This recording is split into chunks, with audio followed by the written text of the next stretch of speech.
Beginning. The woman between the shelves. I have always believed that libraries are the closest thing humans have to time travel. Inside them, entire civilizations breathe quietly between paper and ink. Wars rage silently. Empires fall in paragraphs. Lovers meet across centuries. Knowledge waits patiently for the right hands to open it. My library was my sanctuary. It wasn't a public building, but a private collection inside my old countryside house, a two-story structure of wood and stone, inherited from my grandfather. He had been a historian obsessed with ancient myths, lost languages, and unexplained celestial events. When he passed, he left me thousands of rare books, scroll replicas, and handwritten journals. I cataloged them carefully. Every shelf had its order, every section its theme. So when something was out of place, I noticed immediately.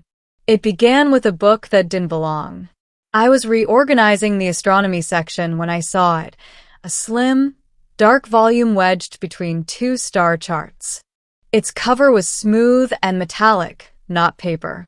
No title, no author, no publishing mark.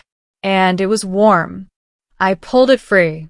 The surface pulsed faintly beneath my fingertips, like a heartbeat. That was the first moment I felt it, that subtle wrongness in the air. A vibration too low to hear, but impossible to ignore. Then I heard something behind me. A breath. I turned slowly. She was standing in the aisle between the shelves. At first, I thought she was human. Her shape was unmistakably feminine, tall, slender, long dark hair cascading over her shoulders. But her skin shimmered faintly, like moonlight reflecting on water. And her eyes were not any color I could name. They seemed to contain depth, like distant galaxies folding into themselves. We stared at each other. "I apologize," she said softly. Her voice didn't echo in the room. It echoed in my mind. "You weren't meant to find me yet. I should have run." Instead, I asked the most ridiculous question imaginable. "How did you get into my library?" Her gaze shifted to the metallic book in my hands. "You opened the door." Middle. The door that wasn't there. Her name, or the closest translation my brain could process, was Ariseth. She wasn't from another planet in the way science fiction typically imagines. She wasn't from a spacecraft orbiting Earth. She wasn't hiding among us in disguise. She was from somewhere adjacent, a layer of reality folded alongside ours. "Your species calls it theoretical space," she explained as we sat across from each other at my reading table. "Dark matter, subspace, quantum brain structures. Words for something you cannot yet touch." "And that book?" I asked. She looked at it almost fondly. "It is not a book. It is an anchor." The object had activated when I pulled it from the shelf. It wasn't printed, it was grown.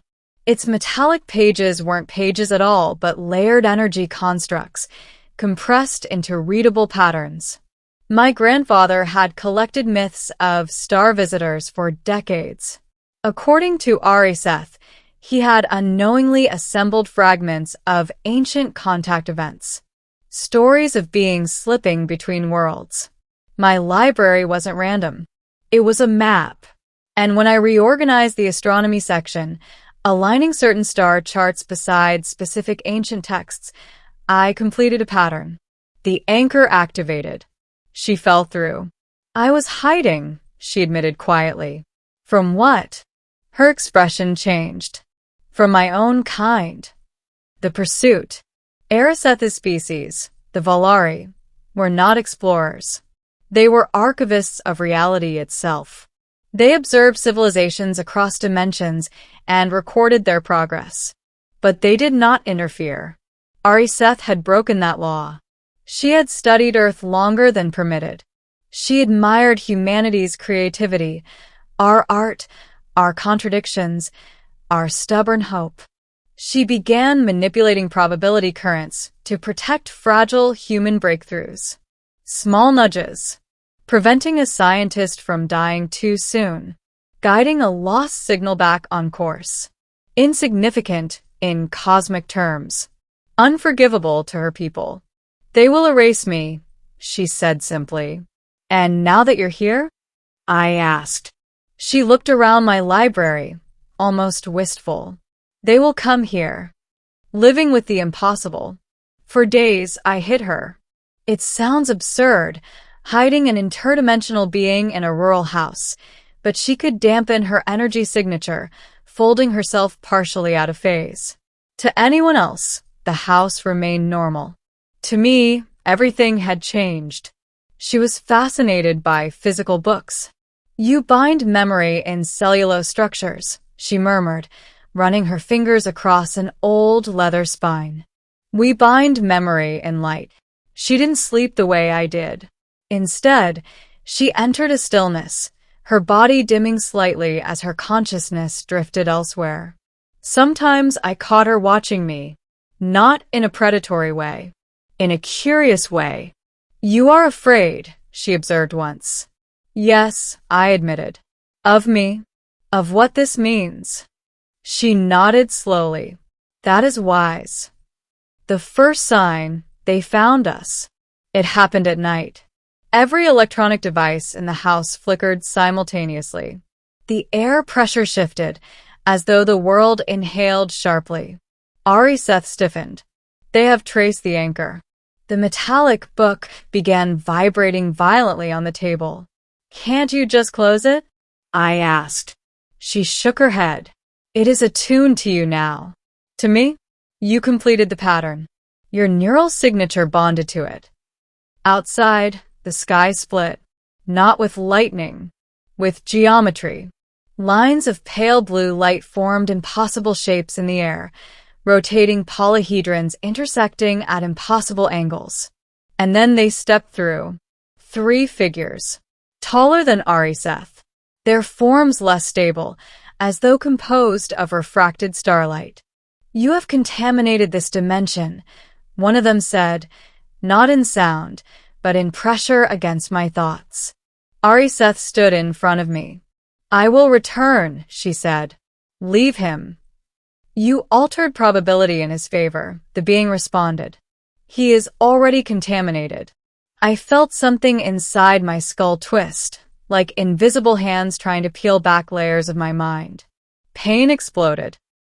Seth screamed, a sound that shattered several windows, and a shockwave of energy blasted outward, throwing the entities backward. She grabbed my hand. Run. Between worlds. She pulled me through the anchor. The library vanished. Reality stretched into ribbons of color and mathematical structures. We were moving, not through space, but through possibility. I saw versions of Earth flicker past, some advanced beyond imagination, others ruined and silent. Hold on to me, she shouted. We emerged into a landscape that defied comprehension, floating land masses suspended in a dark, star-filled void. Rivers of glowing energy flowed upward instead of down. This is my home layer, she said breathlessly. The Vaelari stood at the edge of a crystalline platform waiting. You brought him here? One demanded. He chose to come, she said. I was dragged, I muttered. She squeezed my hand. You could have let go. I realized she was right. Somewhere in that impossible transit, I had chosen to trust her. And the choice that rewrites everything. The Vaelari did not attack immediately. They examined me. Streams of light passed through my body, scanning, analyzing. He is primitive, one concluded. Yet adaptable, another countered. Seth stepped forward.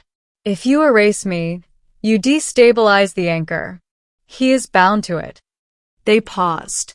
You suggest we spare you because of a human? I suggest that interference has already occurred, she replied.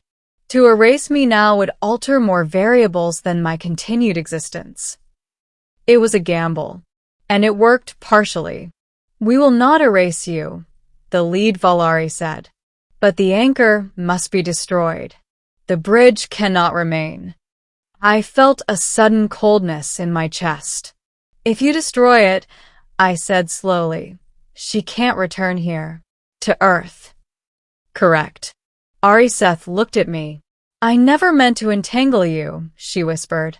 You didn't, I said. I opened the door. The Vaelari raised their hands. The metallic anchor materialized between us, suspended in midair. Wait, I said. All attention turned to me. You observe civilizations, right? I asked them. You value growth. Yes. Then observe this. I stepped toward Ariseth. I choose this connection, I said clearly. Not because I was manipulated. Not because of probability adjustments. Because I want to understand what's beyond my world. The Vaelari pulsed with unreadable light. Human, one said, you do not comprehend the cost. Probably not, I admitted. But that's kind of our thing. Ariseth laughed softly, and then she did something unexpected. She pressed her hand to my chest. Energy surged through me, familiar, like when she first arrived, but deeper. Not invasive. Inviting. You don't have to, I whispered. I know, she replied. Light engulfed us. When it faded, I could see more. Not just with my eyes, but through layers of reality. I felt the structure of space humming around me. The Vaelari recoiled slightly. You have shared your core frequency with him, one said. He is no longer fully bound to his origin layer. I looked at my hands. They shimmered faintly. The lead Vaelari considered us carefully. The anchor is no longer external, it concluded. It exists within the shared resonance. Meaning? I asked. You are now the bridge. A new role. They could not destroy the connection without destroying us both. And that, apparently, was inefficient. The Vaelari withdrew, but not before issuing a final declaration. You will be observed. Both of you. The crystalline platform dissolved. Ariseth and I stood alone beneath an infinite lattice of stars. What did we just do? I asked. She smiled, a genuine, radiant expression. We rewrote a rule. Is that bad? For them, she said thoughtfully. Yes. For us. She intertwined her fingers with mine. For us, it is a beginning. Returning home. When we stepped back into my library, dawn was breaking through the windows. The shelves were intact. The books undisturbed. But I could see faint threads of energy connecting certain volumes, patterns invisible before. You'll stay? I asked. She tilted her head. Your world is fragile. Chaotic. Loud. Not a glowing crystal dimension? She laughed. No. She walked between the shelves, touching spines gently. But it is alive in ways mine is not. And me. She stepped closer. You are unpredictable, emotional, limited. Wow. And yet, she continued softly, you chose expansion over fear. I felt the hum inside my chest, the anchor resonance. You're not hiding anymore, I said. No, she agreed. Now we are building. Epilogue. The library that became a gateway. Months passed. Ariseth remained. Carefully. We didn't open portals recklessly. We studied the anchor resonance. We mapped safe crossings. My library became more than a collection of books. It became a convergence point. I began documenting what I learned, not for fame, not for proof, but for preservation. Because one day, humanity would be ready. One evening, as we stood by the window watching the stars, I asked her, do you regret it? Interfering with us? She considered the question seriously. Observation is safe, she said. But connection is meaningful. And which do you prefer? She looked at me, eyes swirling with galaxies. Meaning. I smiled. Somewhere beyond the visible spectrum, I sensed the Vaelari watching. Let them. They wanted observers. What they got instead was a bridge. And it all began the night I found a woman hiding between my bookshelves.